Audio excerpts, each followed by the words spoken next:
ఎవరి 9 మంది అంటే మనకి ప్రహ్లాదుడు కూడా భగవంతుని పొందేందుకు ఎన్ని రకాలైనటువంటి భక్తి మార్గాలు ఉన్నాయంటే 9 మార్గాలు ఉన్నాయని చెప్తారు. శ్రవణం, కీర్తనం, విష్ణోహం, స్మరణం, పాదసేవనం, అర్చనం, వందనం, దాస్యం, సఖ్యం, ఆత్మ నివేదనం అనేటటువంటి 9 మార్గాలు. ఆ 9 మార్గాలకి ప్రతీకగా ఈ 9 మంది మరి ఆవిర్భవించడం జరిగింది.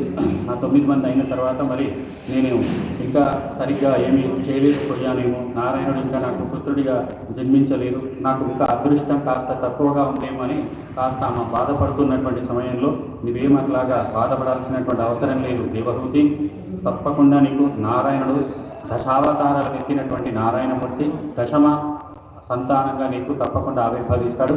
నువ్వు సంశయాన్ని నివృత్తి చేసుకొని వారికి తెలియజేయడం అనేది జరుగుతుంది.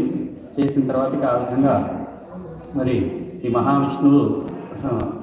మహావిష్ణు పరమాత్మ కపిల మహర్షిగా, కపిలుడిగా ఆ దేవహూతి గర్భంలో జన్మించడం అనేది జరుగుతుంది. మరి ఎందుకు జన్మిస్తున్నారు అంటే ఈ కపిల మహామునిగా శ్రీ మహావిష్ణు పరమాత్మ అంటే ఒక సాంఖ్య మతాన్ని స్థాపన చేయడం కొరకు షట్శాస్త్రాలలో సాంఖ్యం అనేటటువంటిది కూడా ఒకటి. ఈ సాంఖ్య శాస్త్రాన్ని, ఈ జ్ఞానాన్ని అంతా కూడా వ్యాప్తి చేసేందుకు మరి కపిల మహాముని గారు ఆవిర్భవించడం అనేది జరిగింది.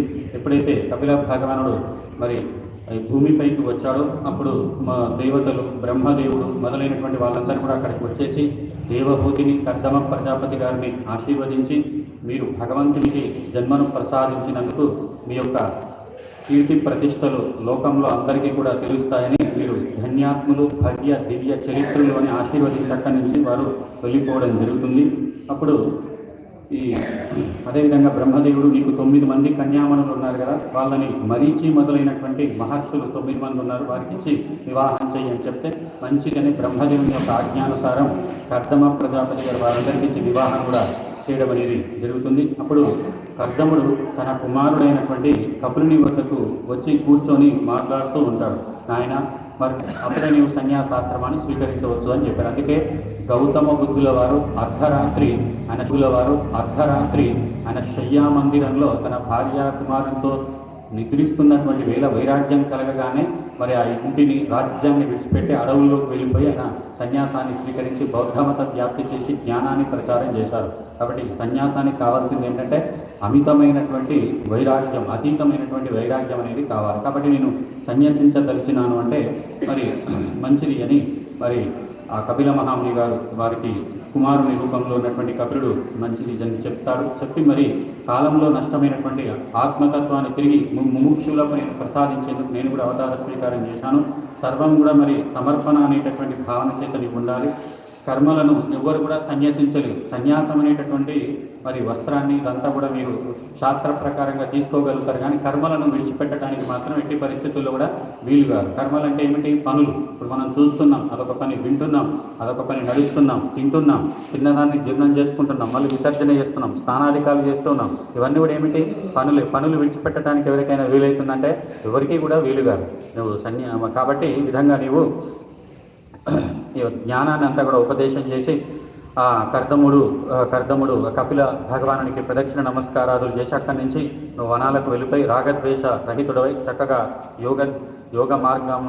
యోగ మార్గ సాధన చేస్తూ ఆధ్యాత్మిక జ్ఞానం ఎందు నీవు నిశ్చలంగా ఉంటూ నీ యొక్క జన్మను చరితార్థం చేసుకో అని చెప్తే మంచిది. నేను అట్లాగే వెళ్ళి వారు పరీక్షిత్ మహారాజు గారు భాగవత శ్రవణం చేసి ఏ విధంగా ముక్తిని పొందినారో అదేవిధంగా ఆ కర్దమ ప్రజాపతి గారు ముక్తిని పొందడం అనేది జరుగుతుంది. ఇక్కడ మిగిలింది ఎవరిగా? కపిలుడు అనేటటువంటి కుమారుడు, దేవహూతి అనేటటువంటి తల్లి. తండ్రి గారు పోయినారు, 9 మందికి వివాహాలు అయిపోయినాయి, ఇక్కడ ఇద్దరే మిగిలినారు. ఇప్పుడు ఇద్దరు మిగిలితే తల్లి పాపం, మా భర్త గారు పూర్వం నుంచి తపస్సులు చేశారు, వేదాధ్యయనాదులు చేశారు, వారి యొక్క జన్మను చరితార్థం చేసుకోగలిగినారు, మరి నేను అన్నింటినీ చేసుకోలేకపోయాను కదా అని మనసులో కొంత వెలితి ఉంది ఆమెకి. వెలితి ఉంటే మరి ఆ బిందు సరోవర తీరంలో కూర్చొని ఉన్నటువంటి ఆ కపిల మహాముని దగ్గరికి వెళ్ళి ఆమె మాట్లాడుతూ ఉంది.